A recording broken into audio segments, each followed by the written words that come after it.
Mesdames, Mesdemoiselles, Messieurs, Daniel Pilon, chroniqueur, libre penseur, bienvenue à cette émission très spéciale, formule entrevue, avec un commanditaire de Radio Réveil, un commanditaire de la libre expression.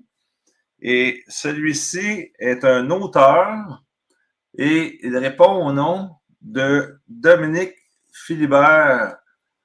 Dominique Philibert, bonjour. Bonjour Daniel, ça va bien? Ça va bien, toi? Ça va très bien, merci. Merci de me recevoir. Ça me fait plaisir. Alors, je ne sais pas trop si les gens écoutent à la radio ou sur une vidéo en différé après, whatever. Quoi qu'il en soit, je vais montrer à l'instant la pochette du livre. Et c'est ton premier bouquin que tu me disais, que tu écris. Et tu vas tout nous conter ça. Ça s'appelle Le vendeur de secrets. Oui. Et c'est publié, le tome 1, c'est publié par Philwell et compagnie. C'est ça? Non, Donc, c'est Philwell et compagnie. les 3 colonnes. Philwell et compagnie, c'est le nom du tome. Le nom du tome, OK. C'est publié par la maison d'édition Les Trois Colonnes. Yes. Et puis, bon, comment tu es devenu auteur? Est-ce que tu peux nous conter ça? Premièrement, c'est qui Dominique Philibert? On aimerait ça savoir. Moi, j'aimerais ça savoir ça. Dominique Philibert, c'est un autodidacte qui est intéressé par beaucoup de choses, qui aime apprendre, qui aime explorer, qui aime remettre les choses en question, qui aime prendre du recul et observer. J'aime aussi partager. J'aime parler d'énergie, j'aime parler de spiritualité, j'aime parler de développement personnel. Et puis, l'idée, c'est l'idée d'écrire ce livre-là, c'était de partager avec le plus de gens possible, et surtout les adolescents. C'était mon target du début. Je voulais leur offrir une option de s'introduire à la spiritualité et en même temps de le faire avec une histoire. Alors, le livre, c'est un roman à développement personnel, si tu veux, qui introduit, C'est quoi l'histoire? On va régler ça tout de suite, là, sans donner le punch de la fin. Là. C'est quoi l'histoire en gros? L'histoire, on suit la famille du Puy. Surtout, on suit les péripéties de Luc. Luc, c'est un étudiant, il a à peu près 17 ans, 16-17 ans, et puis il est nouveau, il vient de nouvellement arriver dans une nouvelle maison, une nouvelle ville. Il s'introduit à l'école, et puis là, il arrive tout ce qui peut arriver à un adolescent dans une nouvelle école. Et puis, à partir de ce moment-là, on suit justement le développement de ce qui se passe avec lui. Puis en même temps, à l'école, il y a un professeur qui s'appelle Philwell, qui, lui, enseigne le développement personnel, enseigne les outils qui nous permettent, nous, en tant qu'êtres humains, d'être des créateurs conscients de notre réalité. Alors, à partir de ce moment-là, il explique les différents outils que l'humain a pour être en mesure de devenir un maître de soi-même. L'idée là, devenir un individu autonome et, comment je pourrais dire... Est-ce que le jeune en question s'est inspiré de Dominique Philibert? Est-ce que c'est ton personnage? Je dirais qu'il y a un peu de moi dans tous les personnages. Je pourrais pas dire qu'il y en a un qui c'est vraiment... Non, j'ai pris vraiment tous les aspects de ce que j'ai accumulé à travers les années, parce que j'ai fait plusieurs emplois, j'ai plusieurs carrières aussi.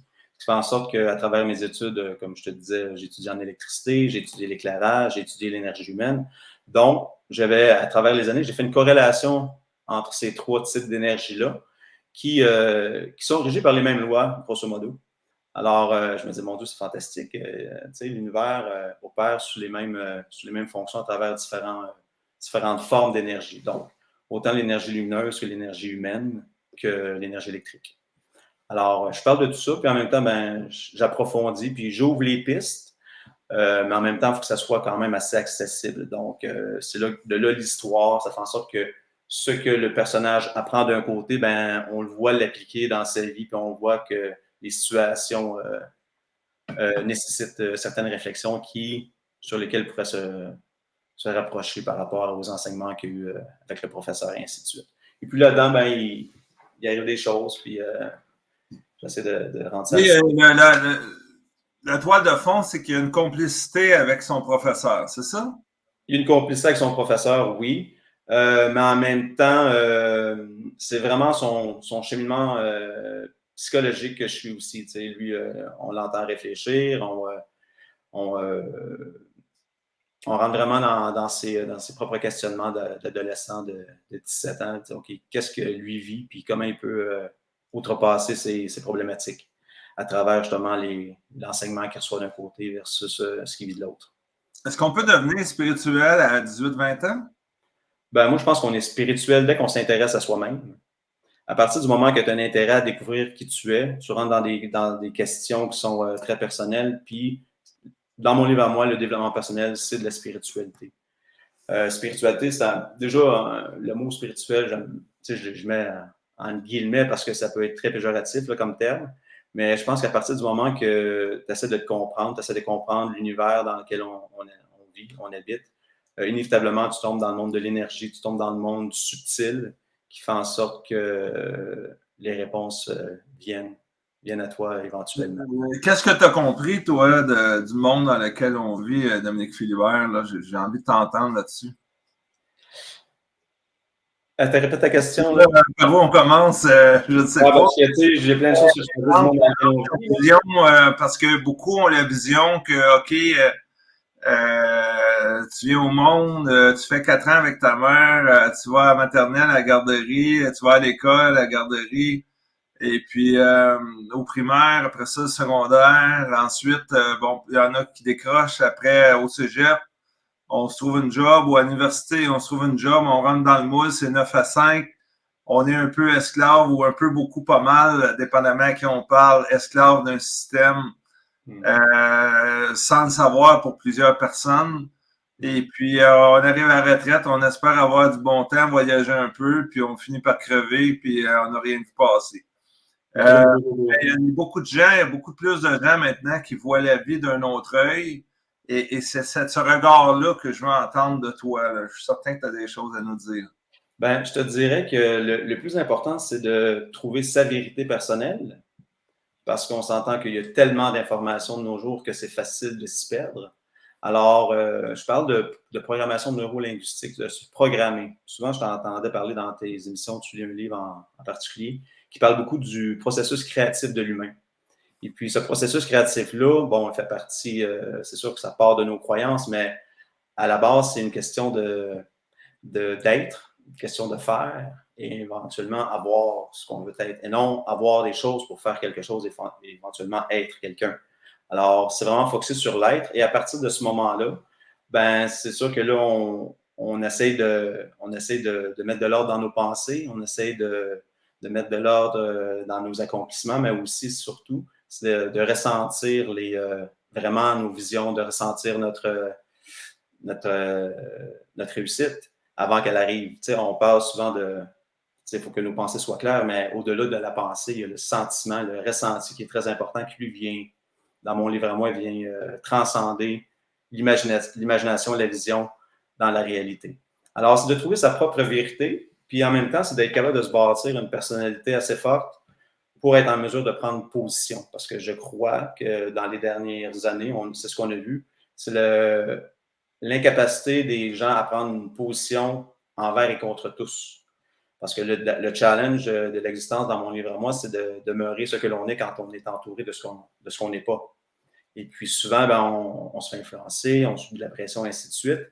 Puis on ne s'écoute pas parce que bon, l'intégrité, l'authenticité, c'est des vertus qui s'acquièrent avec le temps. Puis pour ça, il faut avoir une confiance personnelle assez forte pour être en mesure de dire non, moi c'est non, pour X, Y raison. Peu importe si les gens autour semblent te dire oui, si toi c'est non, c'est non. Puis à travers ces réalisations-là, puis ces prises de position-là, ben, je te dirais qu'il y a une complicité puis une relation qui se développe avec l'existence. Et puis c'est vraiment ça que j'ai voulu focusser dans le livre, c'est-à-dire c'est possible, puis je vais vous montrer, je vais vous ouvrir certaines routes pour que vous puissiez marcher ce chemin-là puis le découvrir par vous-même. Parce qu'il vient qu'à un moment donné, c'est quasiment de la magie, je vous dirais. C'est que les synchronicités et les créations, comme on dit tout à l'heure, on conscientise nos créations d'un point tellement précis que ça en vient comme quasiment incroyable. Mais quand on y croit, quand on respecte certaines règles, parce qu'il y a des règles à respecter, tout est possible. c'est sûr que là, présentement, on nous présente la dualité de l'existence. Tu sais. Le bien, le mal, ça c'est bon, ça c'est pas bon, ça c'est des bonnes personnes, ça c'en est pas. Et puis là, je pense qu'on en arrive au bout de cette dualité-là. Tu sais, on arrive au bout de pointer l'autre du doigt. Puis je pense que le gros test qu'on a, nous, c'est que il faut demeurer dans l'amour. Tu sais, je parle beaucoup d'amour dans ce livre-là, puis je l'écris avec tout mon cœur. Mais c'est surtout une question de l'amour, elle a cette capacité-là incroyable de tout renverser. Tu sais. Puis là, ce à quoi l'humanité fait face présentement, les gens, c'est de dire comment je peux rester dans l'amour quand je reçois autant de haine ou de jugement ou ainsi de suite. Puis je pense que c'est là qu'on veut vivre dans un monde où justement l'amour prédomine. Mais pour vivre dans ce monde-là, il faut être sûr qu'on est capable de supporter. On pourrait t'en parler de la haine.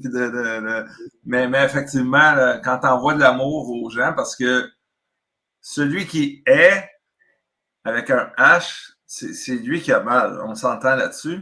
Ben oui. C'est lui qui souffre, là. Ben oui. Tu sais, les gens qui t'en veulent, toi, ça te fait rien, c'est toi qui se tire dans le pied parce que. Ouais, ça me fait rien. Si je décide, ça me fait rien, ça me fait rien et ça me fait rien. Mais ceux qui en veulent à tout le monde, eux autres, ça ne doit pas être reposant comme existence. Exactement. C'est pour ça que c'est très positif. En fait, moi, je vois ça d'un œil très positif, ce qui se passe. Un, c'est que c'est un privilège de pouvoir être là, participer à tout ça, être spectateur, surtout si on prend le siège et on regarde ça aller, on se rend compte que, mon Dieu, il y a tellement de choses qu'on peut faire. Tu as écrit un livre pendant la pandémie, au début, tu disais? Oui. Au tout début, là. Au début. Moi, j'ai commencé à l'écrire au mois d'avril 2020. Tu as été inspiré, mais c'est pas un livre qui parle de masque, puis de COVID, puis de vaccin, là. Non, je ne suis pas allé là pantoute. Je suis pas allé là pantoute. Je te dirais que ça ne m'intéresse même pas. Pourquoi? Parce qu'on le sait. On sait qu'on nous a menti. On sait que c'est... Tu sais, moi, personnellement, ça fait des années que je sais que ce qu'on nous montre, c'est... Ça fait longtemps que tu as vu venir ça? Ça fait plusieurs années? Oui. Moi, quand j'étais jeune, j'avais vraiment un sentiment que j'allais vivre de ma vie quelque chose de vraiment spécial. Ben, qu'on allait vivre quelque chose de vraiment spécial. Je ne savais pas trop exactement c'était quoi. En même temps, je vais faire attention à ce que je dis parce que je ne veux pas passer pour un illuminé ici. Là.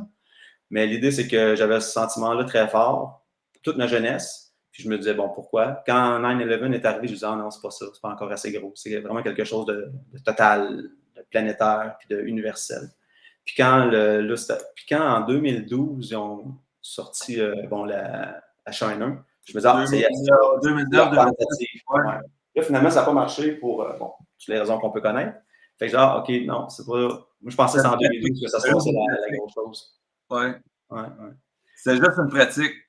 Ouais, c'est ça. Puis là, quand c'est arrivé, là, ben, je dis, ah, OK, on y est, tu sais. Donc, c'est sûr que moi, je suis du type de personne que quand tout le monde s'excite, ben, moi, je prends pas de recul, je regarde le monde s'exciter, je regarde le troupeau rentrer dans les barricades, puis après ça, ben, on analyse, puis on fait ce qu'il y a à faire. Alors, j'ai regardé ça aller, puis je me suis dit, OK, je vais rester dans ma tanière, puis là, j'ai écrit le livre, ça m'a pris 1 an. Ben, 6 mois, puis corriger un autre 6 mois, donc ça a pris 1 an.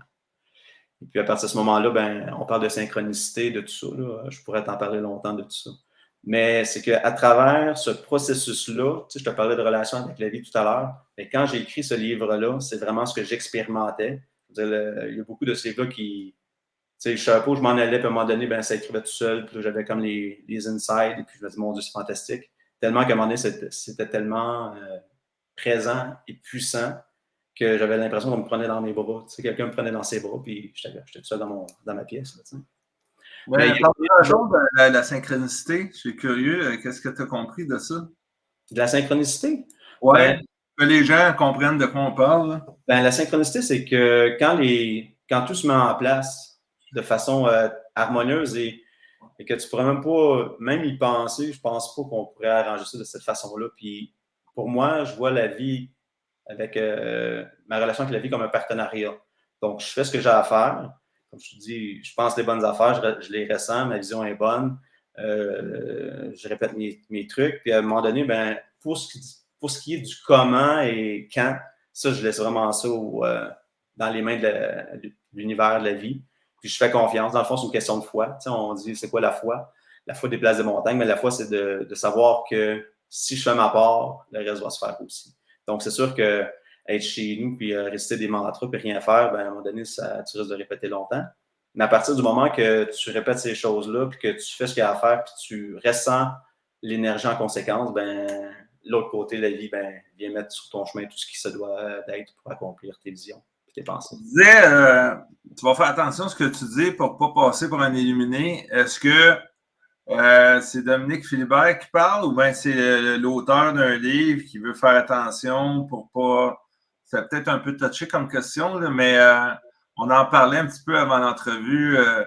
Tu me disais bravo, Dan, tu fais ce que tu penses qui est juste, puis tu t'en fous d'être jugé ou d'être attaqué. T'es-tu comme ça, toi, ou tu as plus de contraintes, évidemment, comme tout le monde, ou comme ben du monde, tu as un job. C'est sûr que c'est pas payant pour grand monde de se faire torpiller ou d'être crucifié sur place publique, mais est-ce que tu es quelqu'un qui se soucie du regard des autres de façon intense Non. ou pas vraiment? Non, moi, je suis pas une personne, qui est compétitif, puis je me compare pas. Pour la simple et bonne raison que la seule compétition que j'ai, c'est envers moi-même. Je veux juste être meilleur que j'étais hier, puis j'avance tout le temps, je suis ma propre compétition, puis ça me suffit amplement. Donc, je me compare pas aux autres, donc la vision que les autres ont de moi, ça leur appartient. Et puis, à partir du moment qu'on écrit des choses comme ce livre-là, ben, tu sais, tu mets ton cœur sur la table. Tu sais, on est dans l'authenticité pure. Puis quand tu es dans l'amour, de toute façon, tu n'as pas le choix. Là, je veux dire, tu vas de cette façon-là. Donc, ce que les gens pensent, ça les regarde, littéralement. Moi, je fais ce que j'ai à faire, puis je le fais du mieux que je peux avec les meilleures intentions du monde. Après ça, le chemin que ça va prendre, puis ce que les gens vont en penser, ben, ça les regarde. Mais comment ça marche un auteur? Tu te lèves le matin, t'écris jusqu'à 11 heures le soir, ça marche par bourré, tu te réveilles la nuit, tu ouvres ton laptop. Comment ça fonctionne dans ton cas? Moi, je te dirais que c'est la constance du jardinier. C'est vraiment ça que j'avais en tête parce que, comme je te disais tout à l'heure, j'ai attendu quasiment 20 ans pour écrire ce livre-là. Ma première idée est venue vers 25 ans. J'ai écrit le premier chapitre, je pense.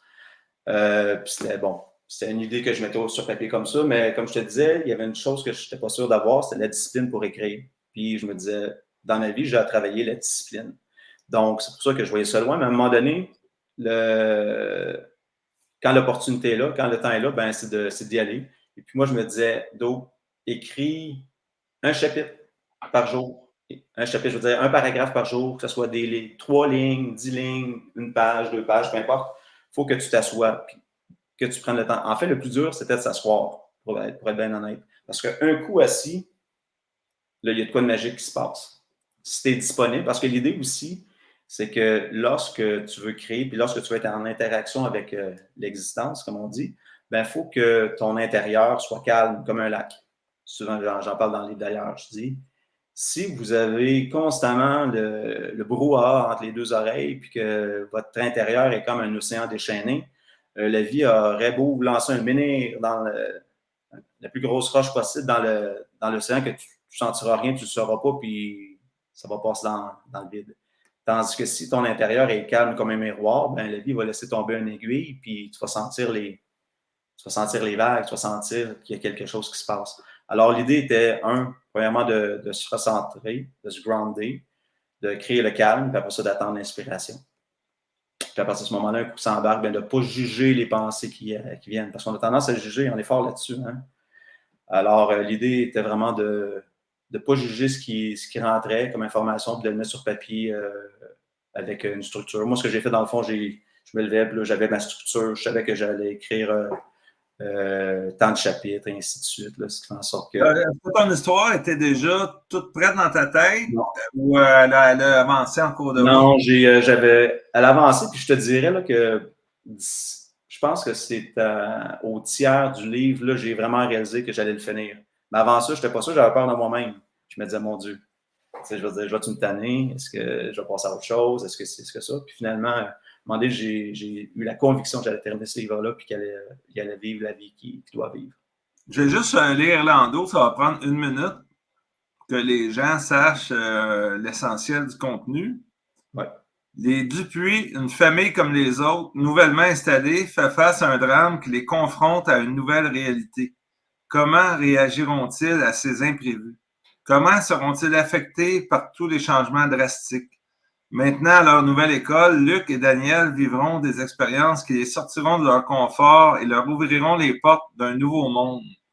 Phil Well, professeur de développement personnel de l'institution, initiera ses étudiants au développement de soi qu'il présentera sous un nouveau jour, ce qui saura peut-être les inspirer. Les hauts et les bas de l'existence de chacun parsèment leur route d'émotions qui retiennent leur attention.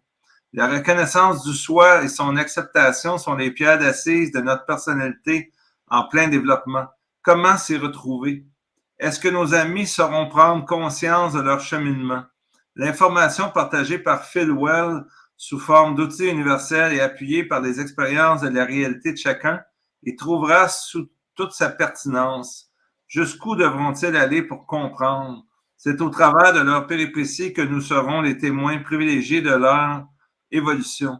Surprise, étonnement, rire, peur, frustration et amour soulèvent ou retiennent notre pas au quotidien. Souvent, nous croyons être les seuls en interaction avec la nature de nos inconforts, jusqu'à réaliser que chacun, chaque être, livre son combat juste à lui. Comment se sentir moins seul tout en découvrant notre unicité? L'illusion de la solitude remplit souvent tous les pixels de notre perception. Comment voir au travers de ce filtre si puissant? Donc, c'est Luc et Daniel, c'est deux frères, c'est ça? Oui. Et là, peux-tu nous donner des exemples de péripéties ou de trucs qui les confrontent à eux-mêmes ou t'en as-tu qui te viennent à l'esprit comme ça, vite fait? Je pourrais t'en donner, mais je ne veux pas donner des punchs du livre. C'est sûr que lui, il faut qu'il...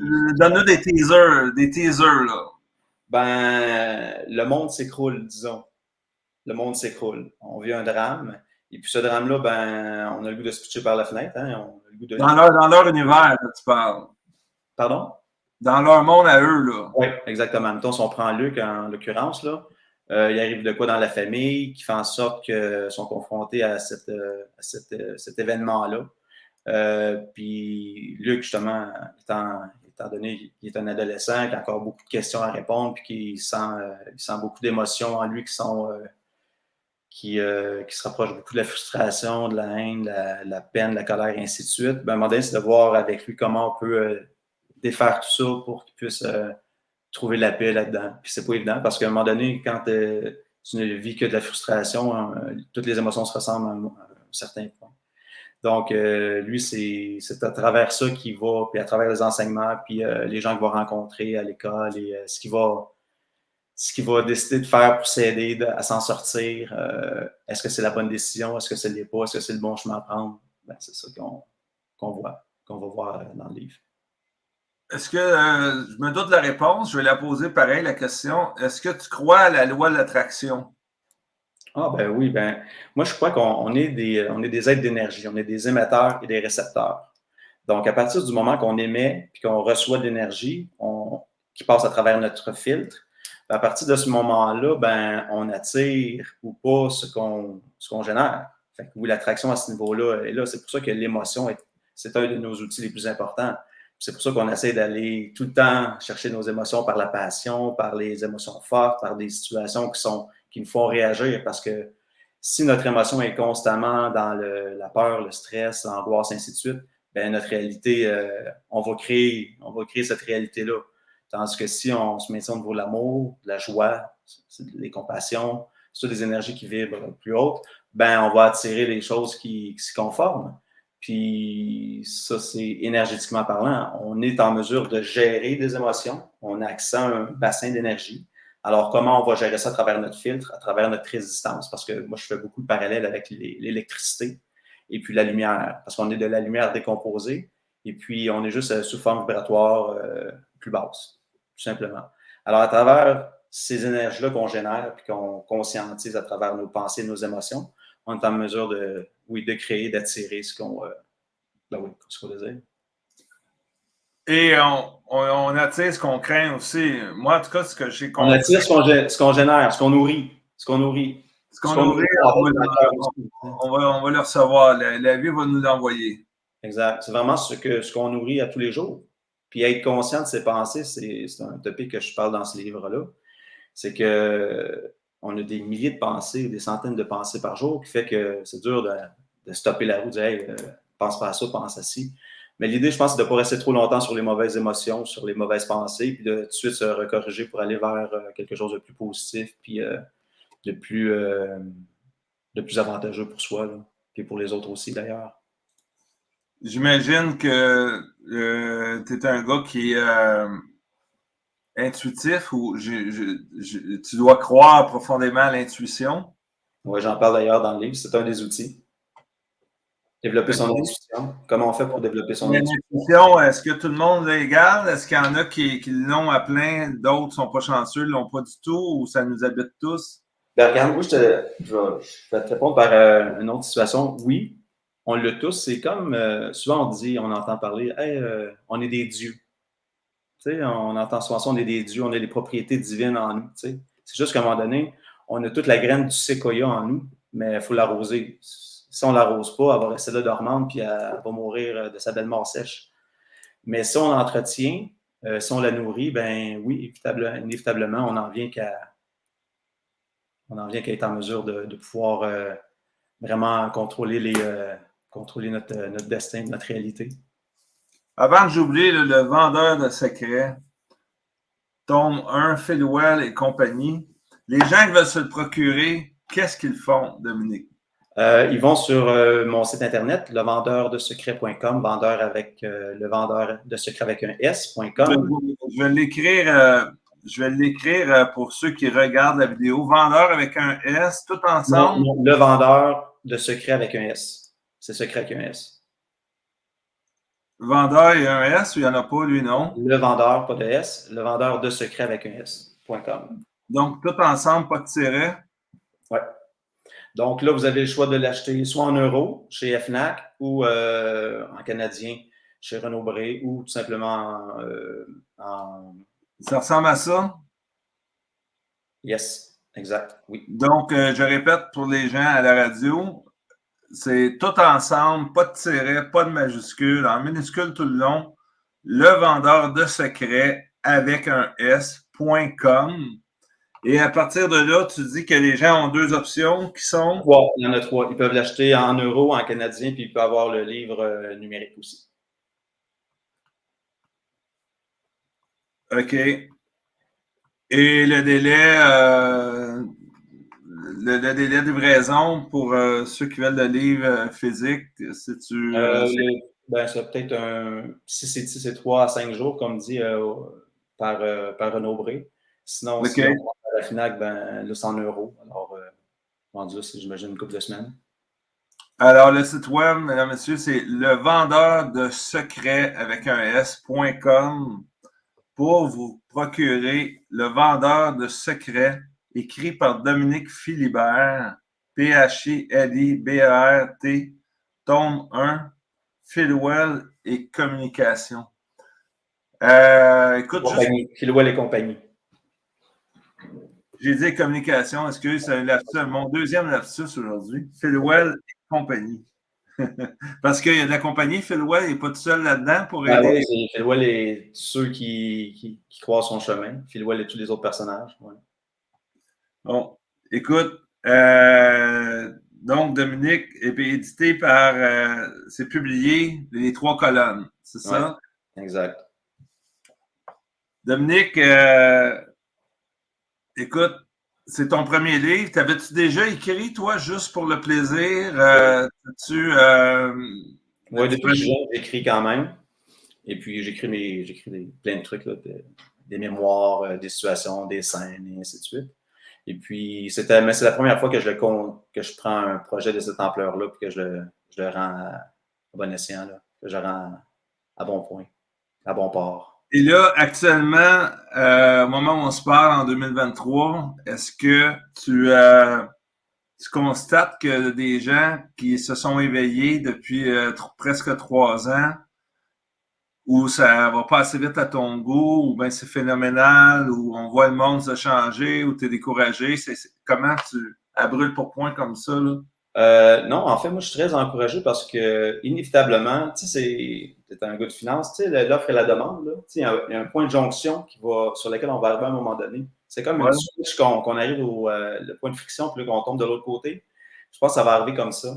Est-ce que, ben, c'est sûr que ça arrive jamais assez vite, mais on ne peut pas tirer sur l'herbe pour qu'elle pousse. Hein? La fleur, même si on tire dessus, il faut que les choses se fassent naturellement. Puis moi, je crois beaucoup au timing divin, puis que présentement, ce qui arrive, c'est une bonne chose. Puis en même temps, ben, ça nous permet aussi, étant donné que il y a tellement de, on va dire un bon mot, tellement de grossièreté, on voit ça, ça n'a aucun bon sens. Les choses n'ont pas de bon sens. Mais en même temps, il faut que ça soit comme ça pour que les gens réalisent. Si c'était comme avant, on continuerait comme avant. Donc, on veut que ça change, on veut que les gens vivent sous de bonnes valeurs. Ils réalisent tout. Ouais, il faut que les gens. Tout est en place pour que les gens allument. Là. Exactement, tout est là. Donc, pourquoi bâcher sur ceux qui nous bâchent? Je veux dire, rendu là, c'est merci, on vient nous bâcher. Merci, continuez. À cause de vous, vous allumez plein de monde.